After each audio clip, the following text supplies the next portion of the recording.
we are what I think Franz de Waal coined it. I think we're a bipolar ape, or maybe it was the demonic male. I think that was the other book, but we are a bipolar ape, and we occupy the entire spectrum. Chimps on one end, bonobos on the other. Yeah. What do you think? I think. I'm sorry about my long. Well, it's an amazing peroration, and you know, I think Did you write that down? No, but fortunately, it's recorded for posterity from 3 different angles. So, but I think what Chris and I would invite you to do is to detribalize. So, you in Sex at Dawn, you could see that there are all these different ways that human cultures have organized sexuality. There are all these different ways that human cultures have organized food. Human cultures have also had lots of different relationships around death, around play, around birth, around. But I have to stop you because you're right. And I recognize that part of the reason I love the book. And I think it's a very important book.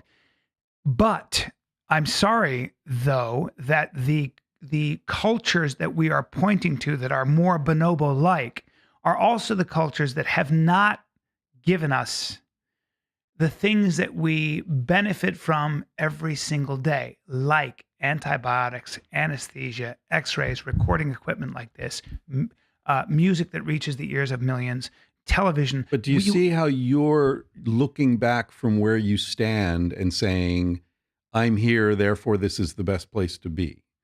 You're what we call in the book Flintstoneizing. You're saying this is the modern world, and so everything was leading to this.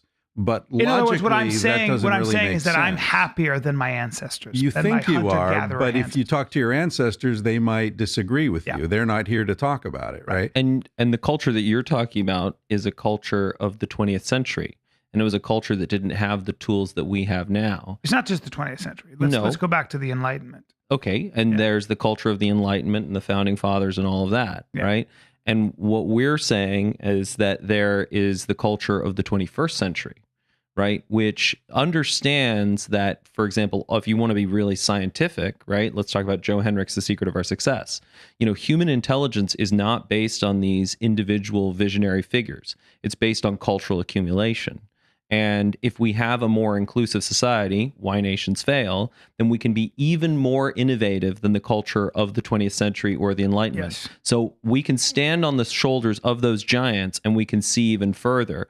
But part of how we're going to see further is by not only drawing on our culture, also looking at where we came from and looking at all the cultures that ever existed to evolve a culture that is better than any that has ever existed before. Yeah, I love that.